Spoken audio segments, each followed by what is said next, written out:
तो नमस्कार दोस्तों, आप सभी का स्वागत है हमारे एपीएस स्टडी यूट्यूब चैनल में। और बात करते हैं कि पीईटी प्रारंभिक आर्द्रता परीक्षा जो प्रीलिमिनरी एलिजिबिलिटी टेस्ट होता है उसकी ऑनलाइन आवेदन तिथि आ चुकी है। तो यहाँ पे आप देख सकते हैं नोटिस में उत्तर प्रदेश अधीनस्थ सेवा चयन आयोग लखनऊ विज्ञापन संख्या 4/2022 प्रारंभिक आर्द्रता परीक्षा प्रीलिम्स एलिजिबिलिटी टेस्ट 2022। तो ऑनलाइन आवेदन शुल्क जमा करना या प्रारंभ की तिथि 28/6/2022 है, यानी 28 तारीख से आवेदन प्रारंभ हो चुके हैं। और जो अगर बात करें अंतिम तिथि की तो अंतिम 27 जुलाई 2022 है। ठीक है, तो 28 तारीख से फॉर्म डालना प्रारंभ हो चुके हैं और 27 जुलाई इसकी अंतिम तिथि है। शुल्क समायोजन एवं आवेदन में संशोधन की तिथि कितनी है? 3/8/2022 है। 3 अगस्त 2022। अगर कोई गलती आपके फॉर्म में हो जाती है तो उसको आप संशोधन करा सकते हैं। ठीक है,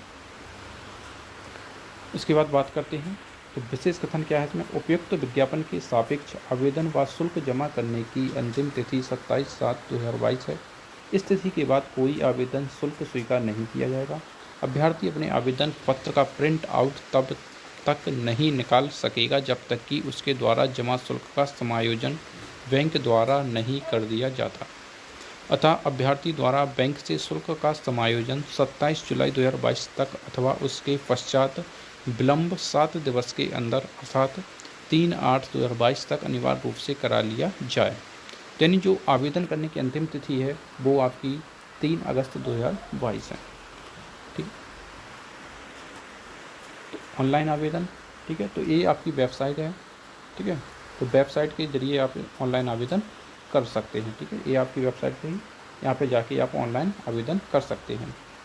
इसकी अगर अनिवार्यता की बात करें क्या है?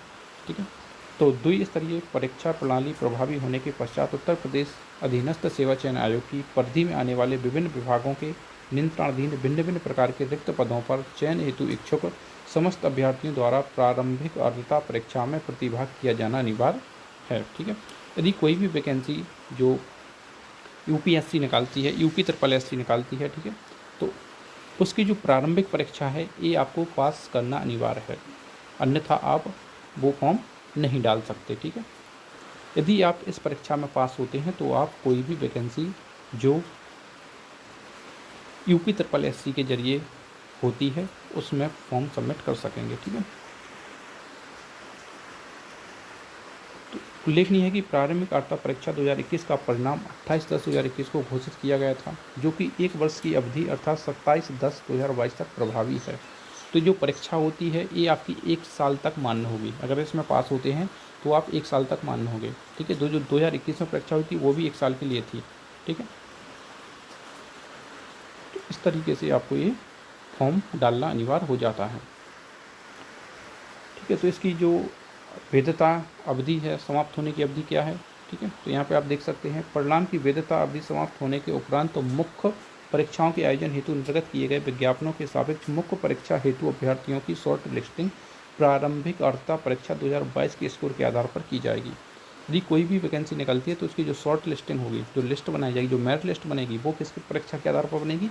इस प्रारंभिक परीक्षा के आधार पर बनेगी। ठीक है, इतना क्लियर हुआ आपको? चलो बढ़ते हैं आगे, देखते हैं क्या है। ठीक है, तो इस आयोग की परिधि में आने वाले पद कौन कौन से हैं? ठीक है, तो जो आयोग है कौन कौन से पदों की भर्ती करता है? तो उत्तर प्रदेश अधीनस्थ सेवा चयन आयोग अधिनियम 2014 की धारा 2 में उल्लेखनीय है कि इस अधिनियम में के उपबंध समूह खा से निम्न समूह गा के ऐसे समस्त सीधी भर्ती वाले पदों के संबंध में जिसके अंतर्गत सचिवालय के पद भी हैं और राज्य सरकार द्वारा स्थापित या नियंत्रित किसी बोर्ड या निगम या किसी अन्य विधिक निकाय में समस्त समूह गा के पदों पर भी लागू होंगे। ठीक है,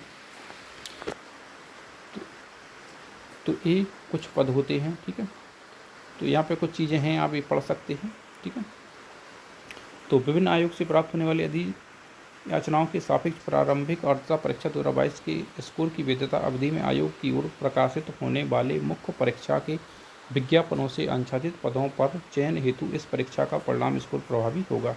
ठीक है, तो ऑनलाइन आवेदन करने वाले अभ्यर्थी इस सूचना को अब जरूर पढ़ लें, ठीक है। तो ये आपको पढ़ लेना है, इसके आधार पर आपको करना है। तो कैंडिडेट पहले रजिस्टर करना है, फोटो तथा हस्ताक्षर अपलोड करना है, होम के शेष विवरण का भरा जाना ये भी है, फीस का भुगतान करना है, इसके बाद प्रिंट आउट करना, ठीक है। तो और देखते हैं काम की चीज़ आपकी क्या है, ठीक है। रजिस्ट्रेशन कैसे करें, तो ऑनलाइन करना है, ठीक है।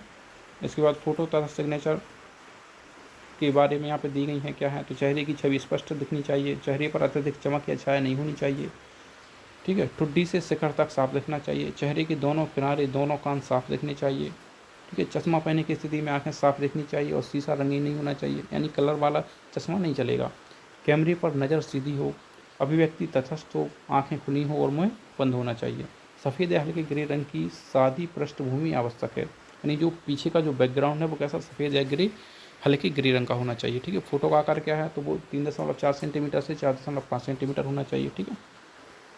फ़ोटो 6 महीने के भीतर लिया गया हो, 6 महीने से पुराना फ़ोटो अपलोड नहीं करना, ठीक है। तो इसके बाद कुछ और देखते हैं, ठीक है। तो ये फीस भरना है, तो सभी ऑनलाइन ही होना है, ठीक है। इसके बाद आपके काम की चीज़ और देखते हैं क्या है, ठीक है।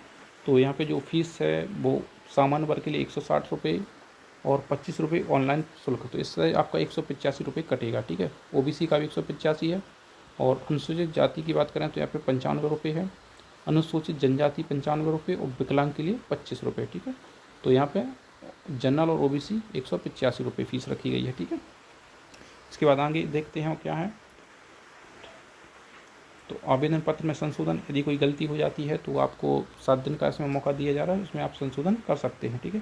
इसके बाद शैक्षिक आर्द्रता, आप जो क्वालिफिकेशन है वो क्या होनी चाहिए, तो आपको हाई स्कूल चाहिए, ठीक है।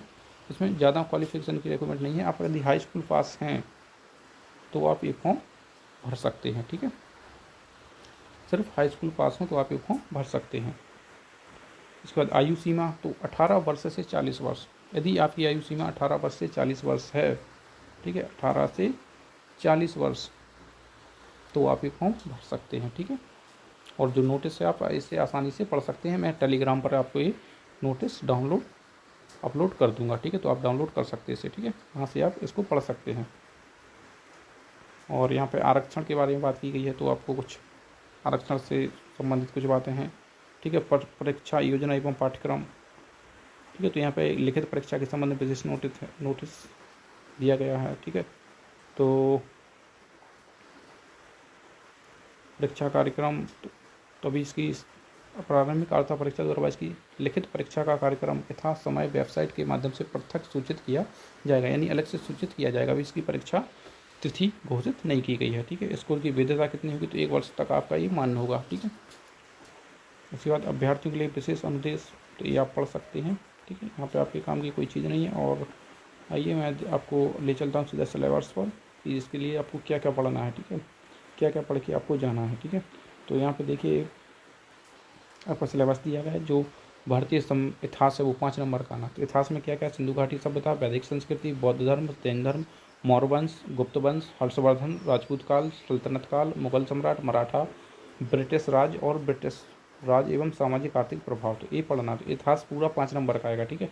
इसके बाद भारतीय राष्ट्रीय आंदोलन, जो राष्ट्र आंदोलन हुए ये भी 5 नंबर के आने। इसमें स्वाधीनता आंदोलन से प्रारंभिक वर्ष, स्वदेशी तथा सविनय अवज्ञा आंदोलन, महात्मा गांधी तथा अन्य नेताओं की भूमिका क्या है, क्रांतिकारी आंदोलन तथा उग्र आंदोलन, विधायी संशोधन तथा ब्रिटिश इंडिया एक्ट 1935, भारत छोड़ो आंदोलन, आज़ाद हिंद फौज तथा नेताजी सुभाष चंद्र बोस, ये भी 5 नंबर का आएगा। भूगोल, तो भूगोल भारत एवं विश्व का भूगोल पढ़ना है। भारत की नदियाँ, भूजल संसाधन, पर्वत पहाड़ियाँ एवं हिमनद, मरुस्थल और शुष्क क्षेत्र, वन, खनिज संसाधन, भारत एवं विश्व का राजनीतिक भूगोल, जलवायु तथा मौसम, टाइम जोन और जनसांख्यिकी परिवर्तन प्रवास, ठीक है। तो भूगोल भी 5 नंबर का आपका पूछा जाएगा।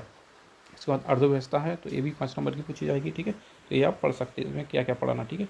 और भारतीय संविधान एवं लोक प्रशासन, तो संविधान भी आपका पूछा जाएगा, 5 नंबर का ये भी आना है, ठीक है।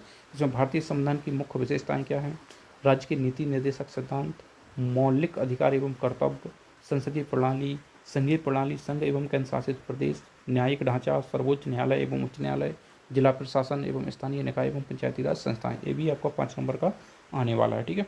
इसके सामान्य विज्ञान, जो भौतिक रसायन जीव विज्ञान है, बिल्कुल प्रारंभिक से तो कक्षा 10 तक की विज्ञान है वही पूछी जाएगी, 5 नंबर की वो आएगी।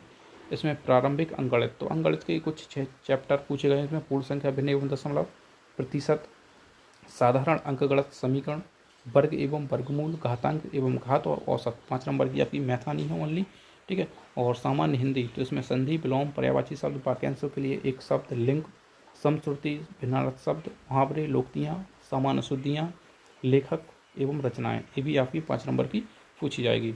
एवं इसमें जो रीजनिंग है, तो रीजनिंग, तरकीब में तर्क शक्ति, जो कैलेंडर है, वृहद लघु क्रम एवं रैंकिंग, संबंध, समूह से भिन्न को अलग करना, कैलेंडर एवं घड़ी, कारण प्रभाव, कोडिंग डिकोडिंग, ये सब 5 नंबर की आपकी रीजनिंग पूछी जाएगी, ठीक है। इसके बाद करंट अफेयर आपका 10 नंबर का पूछा जाएगा, ठीक है।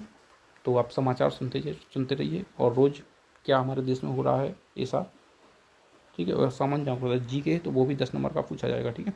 भारत के पड़ोसी देश क्या हैं, देश की राजधानी एवं मुद्रा, भारत के राज्य एवं केंद्र शासित प्रदेश, भारतीय संसद, राज्यसभा, लोकसभा, विधानसभा, विधान परिषद, तो ये आपका संविधान का ही भाग है, ठीक है। ये वाला आपका संविधान का ही भाग है। राष्ट्रीय एवं अंतर्राष्ट्रीय दिवस, विश्व संगठन एवं उनके मुख्यालय, भारतीय पर्यटन स्थल, भारत की कला एवं संस्कृति, भारत एवं विश्व के खेल क्या हैं, तो ये सब आपका 10 नंबर का ही पूछा जाएगा, ठीक है। इसके बाद आपको हिंदी में एक गद्यांश मिलेगा 10 नंबर का उसमें से, और जो एक ग्राफ व्याख्या एवं विश्लेषण है 10 नंबर का ही है, तालिका की व्याख्या एवं विश्लेषण, ये भी 10 नंबर का है, ठीक है। तो इस प्रकार से आपका सिलेबस है, तो आपको आई होप सभी समझ आ गया होगा, ठीक है। अगर कोई भी आपको कन्फ्यूजन रहती है तो कमेंट बॉक्स में आप मेंशन कर दीजिए, मैं आपको बता दूंगा। और इसका फॉर्म किस तरीके से बनना है तो इसका भी वीडियो मैं जल्दी ही डालूंगा आपके यूट्यूब चैनल पर, ठीक है। तो आप देख सकते हैं। तो जय हिंद दोस्तों। अगर वीडियो अच्छा लगा हो तो लाइक करें, सब्सक्राइब करें एंड शेयर करें अपने दोस्तों के साथ।